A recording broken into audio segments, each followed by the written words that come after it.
लेकिन एक बात ध्यान रखना, कल मैं अपने सन्यासी बालकों से भी बता रहा था, कुछ चीज़ें ऐसी हैं जो जीवनदायिनी भी है और गड़बड़ हो तो मौत भी हो जाती है। लौकी से जीवन भी मिलता है और लौकी कड़वी हो तो आदमी मर भी जाता है। कड़वी लौकी का जूस किसी को मरना हो, मतलब मैं तो गलत सलाह क्यों देना किसी को, मरना तो कोई नहीं चाहता, लेकिन कड़वी लौकी का जूस पीने से पूरे शरीर में इंटरनल ब्लीडिंग स्टार्ट हो जाती और मर जाता है। एक गिलास जूस लो, इसलिए लौकी कड़वी सब्जी में तो पता लग जाता है, जूस में भी पता लग जाता है ना, कड़वी का क्यों पीना भाई। लौकी का जूस तो सिंपल होता है, थोड़ा स्वादिष्ट करके पीना हो। वैसे हम स्किन आदि की बीमारी में तो केवल लौकी का ही पिलाते हैं, उसमें थोड़ा सा पुदीना धनिया आदि थोड़ा डाल सकते हैं। बाकी जिनको ब्लड प्रेशर है, जिनको हार्ट की प्रॉब्लम है, ओबिसिटी है, सिस्ट है, थोड़ा नींबू डाल के पी लो, बड़ा स्वादिष्ट बनता है। लौकी का जूस, एक ने अदरक का जूस पी लिया, अदरक बहुत अच्छी होती है, अदरक बहुत अच्छी होती है, तो पहले तो थोड़ा थोड़ा पीता था, अदरक थोड़ी डाल दी किसी भी जूस में डाल के, अनार गाजर चुकंदर का जूस है तो थोड़ा अदरक डाल दी, थोड़ा अच्छा लगता है और डाइजेस्टिव भी है, कफ कोल्ड भी दूर करती है, पाचन भी अच्छा करती है, इन्फ्लेमेशन को भी दूर करती है। एक ने पूरा ये करना, वहाँ की बेंगलोर की घटना है, तो रिपोर्टेड केस है, पूरा ग्लास भर के पिया। अब बता नहीं कैसे पी लिया उसने, बड़ा तीखा होता है तो कुछ और डाला होगा, जो भी कुछ किया होगा। एक गिलास जूस पिया, उसी दिन मर गया। तो अदरक का जूस नहीं पीना भाई, ये तो अदरक तो थोड़ी सी मात्रा में ली जाती है। लौकी का कड़वा जूस मत पीना,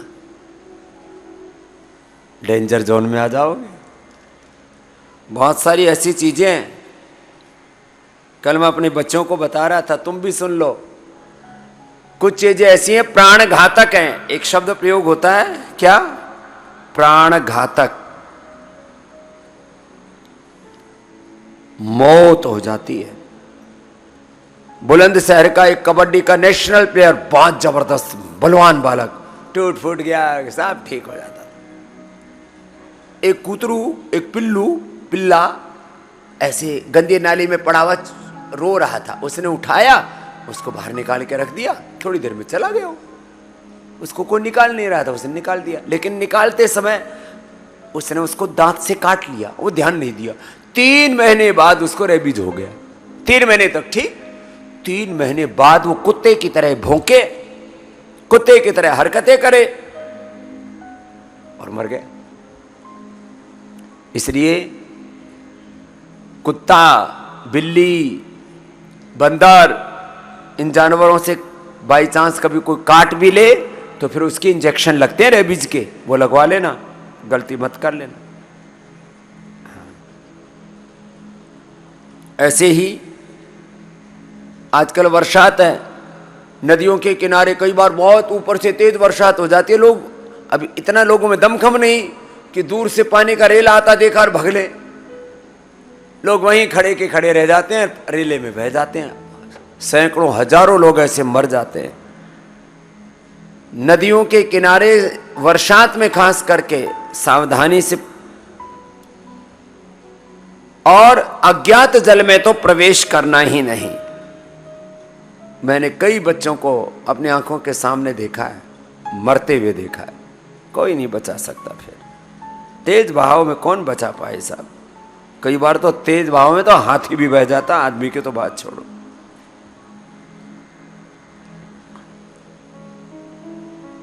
सर्दी में, गर्मियों में तो फिर भी एसी और कूलर आदि चलाते हैं लोग, उसमें तो जब गंदा पानी होता है तो उसमें बीमारी हो जाते हैं।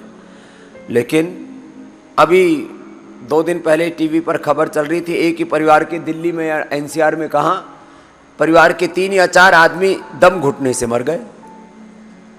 अब वो गैस खुली थी कि क्या, उसमें क्या हुआ था, दम पूरे परिवार खत्म। सर्दियों में तो बहुत मरते हैं लोग, इतना हीटर चला देते हैं, सारी ऑक्सीजन खत्म हो जाती है, रात को सोए फिर सोते रह गए, उठे नहीं सुबह। आहार के पूरे प्रकार बताएंगे आपके। आहार में लगभग 10 बड़े तत्व हैं। उसमें विटामिन्स कितने, vitamin D, B12, calcium, iron, omega vitamins. फिर उसमें प्रोटीन कितना, फिर उसमें प्रोटीन में भी एक सूक्ष्म प्रोटीन होता है कोलेजन के लिए के रूप में, जिससे कि हमारी स्किन के सबसे नीचे हाइपोडर्मिस, बीच में डर्मिस और ऊपर एपिडर्मिस, उस स्किन को पोषण मिले। बीच वाला जो हिस्सा ना वो देता है ऊपर नीचे, तो उसके प्रोटेक्शन के लिए भगवान ने 2 लेयर बना रखी है।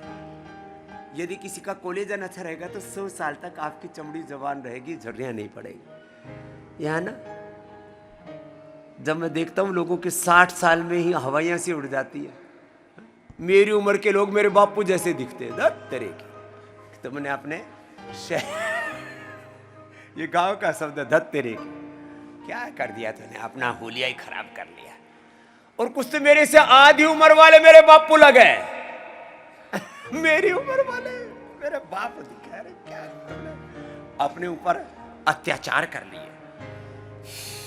चलो मंडूक आसन, योग मुद्रा आसन।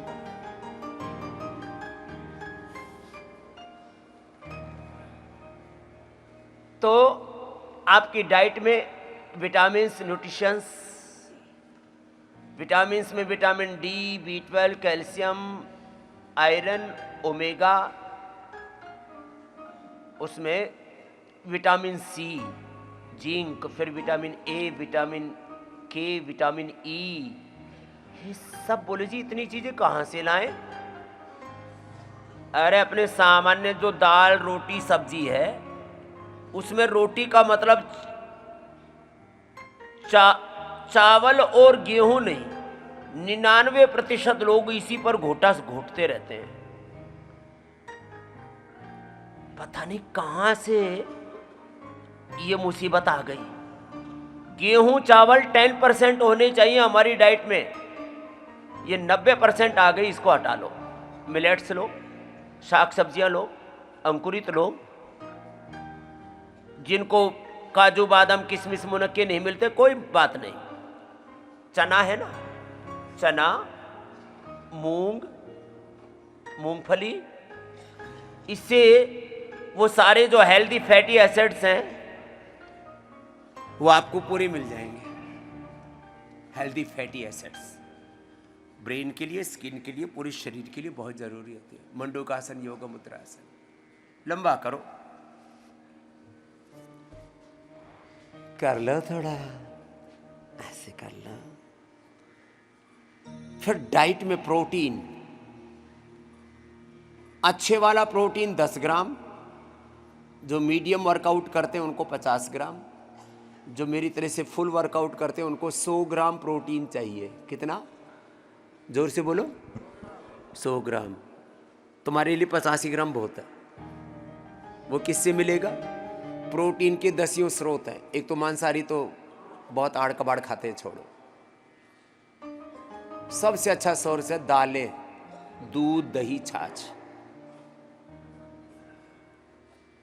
और 52% प्रोटीन होता है सोयाबीन में, इसलिए न्यूट्रिला, सोया चंक्स हमने पूरे देश में प्रोटीन के नाम पर अंडा छुड़वा करके, प्रोटीन के नाम पर मुर्गी की पोटी खाते रहते हैं। और मतलब दुर्भाग्य तो है कि सरकारों की तरफ से अभियान चलाया गया, संडे हो या मंडे रोज खाओ अंडे। मैंने कहा इनको मारो डंडे जो खिलाते हैं अंडे। तो अंडे में नहीं, सोयाबीन में 52%।